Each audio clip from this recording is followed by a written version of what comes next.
Good afternoon. In this video we are going to explore the various text types that you may encounter within Rhino and how they affect your CNC machine.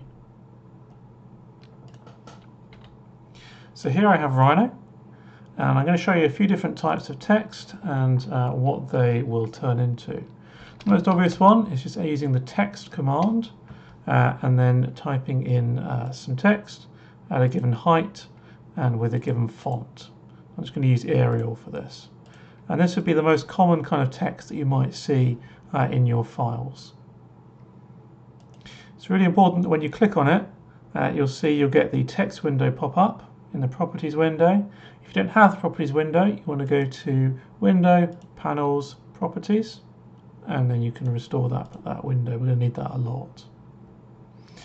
You can also look at the actual properties and you'll see the object type is text. Now it's really important to notice that this object is not going to be sent down to the machine. This is text. The machine is not going to be able to do anything with this. So if I go ahead and assign a laser to that layer and then I go ahead and preview it, you'll see there's no preview over this object. There's no preview whatsoever. If I had done a rectangle around this object, you'll see I will get a preview of the rectangle, but no preview, no orange preview on the text object. So in order to be able to do anything with this text, we need to transform it into curves, and we have a prep step that will do that for you. If you go to text, and then we just need to go text to curves, and you can run that and you can choose the font that we're going to use. So if we run that, you'll see we now have individual curves, and if you look at the properties, the object type is a curve. So if I now select this and run a preview, you'll see I get preview lines over the text so that I can see that it is actually going to be cut by the machine or marked by the machine. Normally you'd run that with a pen tool rather than a laser, but it shows that it needs to be actual text. So although it looks almost identical, it is actually in this case curves rather than a piece of text.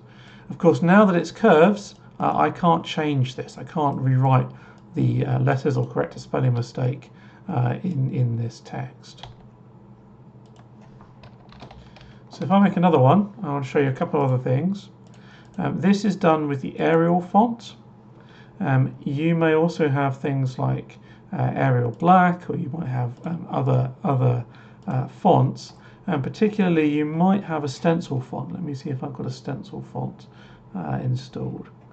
Let us see, stencil, there we go, we have a stencil font installed. And you might want actually to cut out these letters.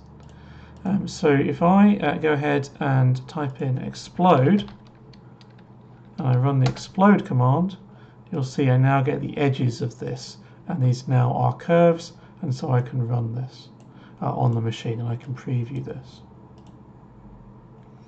So that is the difference between text objects and actual curves that you can run on the machine.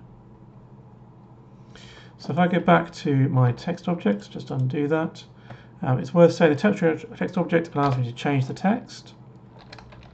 So I can actually edit the text here and change what that is. Obviously if it's curves, I cannot do that. It does not work.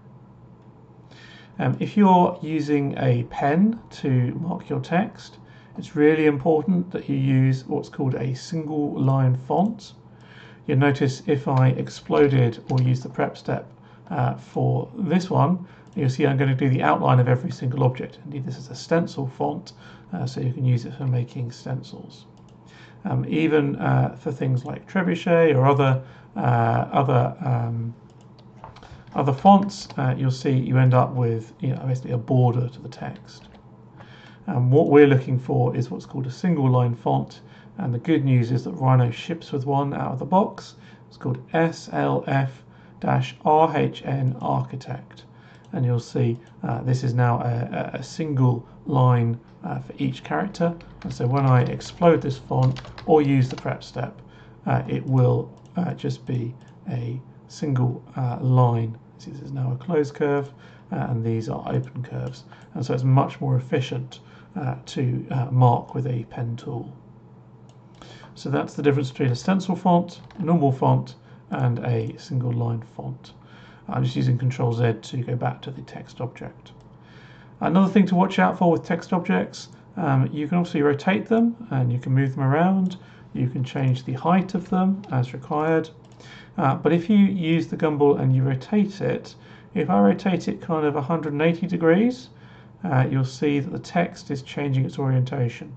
So even though I've rotated it 180 degrees, it still reads left to right. And this is Rhino trying to help you, but it can sometimes cause you issues.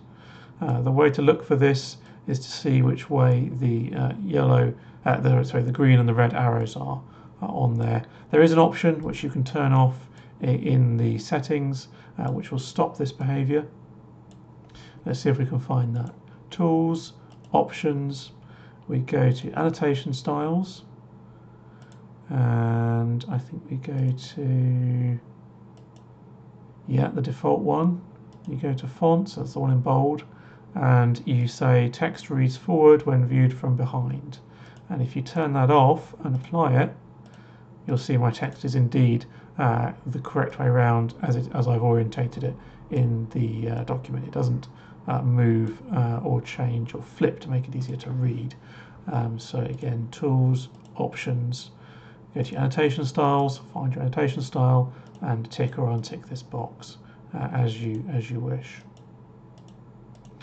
Okay. Now, if you wish to avoid having to explode your text into curves, you can either use the prep step and put a prep step in your automations so that it always uses the single line font and explodes all text in there, just like it's just done there. If you don't want to do that, you can go into your CAM pipeline, which looks like this, and you can ask it to add a text to curve step into the CAM pipeline, and that will always continuously, every time you run a job, use this font, SLF RHN Architect, or whatever font you want to put into there, and it will automatically change your text objects into curves always.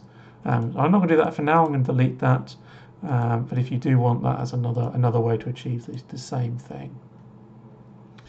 Okay, so those are text objects, and they're really useful if you have an inkjet. That's how we would do inkjet printing. But there are other types of text that we could use. We've seen curves, we've seen text objects. The other type you might see is a dot, a text dot. And if I type in some text in here, text dot, I just use the dot command to run that. You'll see I end up with a little widget here that says text dot. And the nice thing about text dots is that they are essentially independent of how zoomed in I am. So you can always see it. It's always visible and it's easy to work with. Again, you can't cut that, but it's very useful for labeling parts if you require that. We use text dots for a particular purpose, for labeling. So if I make a couple of parts here, and I use the prep step for labeling, and I ask it to number parts, for example. And I'm going to number my parts from the, let's do them in largest first, and I'm going to call them part and then the number. So we'll just do that, part 1, part 2, part 3. So that's a very nice way of being able to see which your parts are, and you can see the part name, part 1, part 2, part 3, doesn't change, isn't unreadable. It's always readable on the screen, no matter how zoomed in or out you are. If you do want to go ahead and make that into something that you could inkjet, or that you would make into a pen mark, what you can do is you can use label to text. You can add that step, and we can run label to text. It will change all the text dots into pieces of text, and then from there we can use our text to curve step to put them into actual curves that you can pen mark. Obviously, if you have an inkjet, you can work directly with the text objects, but if you don't, you'll need to use text to curves. So just to recap that, this is labeled now with text dots. If you go to the properties panel, you'll see the object type is text dots. If I run label to text, you'll see I now have text objects, so object type text. And if I run the text to curves, you'll see I now have individual curves. Object type is open curve or closed curve. So those are the various types of text that you may encounter in Rhino and ZebraCut. The best one for you will depend on your machine setup, but now you're fully aware of all the types of text within Rhino. Please do get in touch if you have any questions, but I hope that's been helpful. Thank you.